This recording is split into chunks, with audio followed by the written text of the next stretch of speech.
So the question we might ask ourselves is, why are we interested in story and storytelling in relation to something like drought and water scarcity?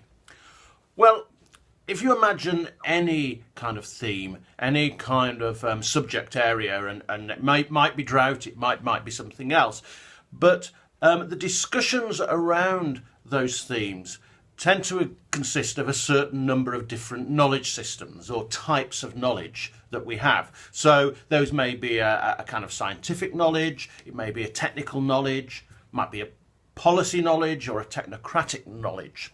And what storytelling is, it is the vehicle for another kind of knowledge system, another way of knowing, and that's experiential knowledge. And experiential knowledge and storytelling, therefore, are important because they are non-specialist kinds of knowledges. They're a kind of knowledge that we all have access to. And not all of us have access to the scientific-based discussions because we don't have the language. Every knowledge system has its own language, which, if anything, it serves to exclude some people from the debates if they don't have access to that language. And when that happens, what you get is different hierarchies of knowledge. Some kinds of knowledge tend to be seen as more important, as more significant than other kinds of knowledge. And experiential knowledge tends to be at the bottom of the pile because it is so open and democratic and a form of knowledge that we all have access to. So storytelling, therefore, has the capacity to bring new voices into the discussion that otherwise would be excluded if they didn't have access to the specialist knowledges demanded for scientific or technical or policy debate. And that's why we're interested in storytelling. Very often, all these different knowledge systems, all these different ways of knowing, usually compete against each other for dominance. We're not so much interested in that. We're interested in ways that we can bring in different forms of knowledge and get them working together rather than against each other, rather than competing for supremacy. Now, I want to show you two different stories, two very short pieces of narrative, all about drought. Now, the first one is from a farmer in Iowa. It's only a short piece, a short clip, where this farmer tells the story of the effect that drought is having on his farm. Now, when you listen to it, what he's doing is giving you some information. He's telling you a story, but within that story there is information that is embedded that tells about the effect of drought on his business as a farmer.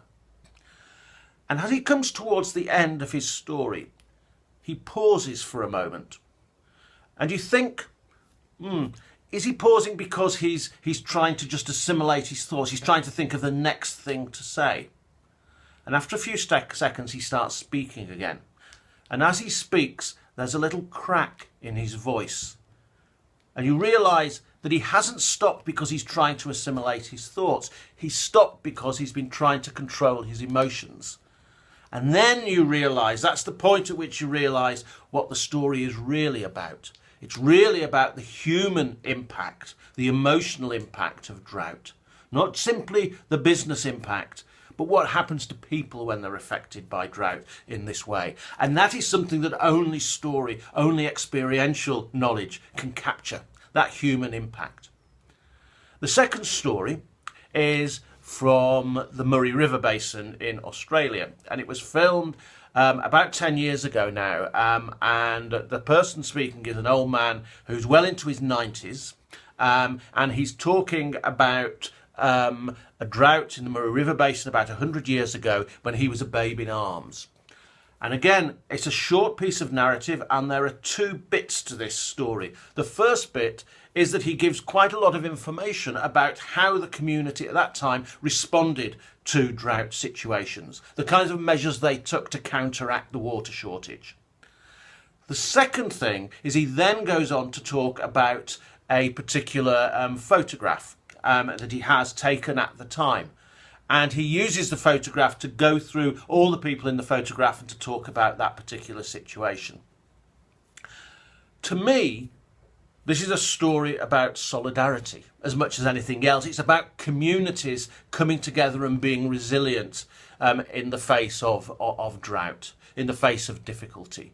So again, it's not just the information that's given, it's about what is the human aspect that lies behind this story. And that's the kind of thing that experiential knowledge can capture that isn't always there in other forms of discourse.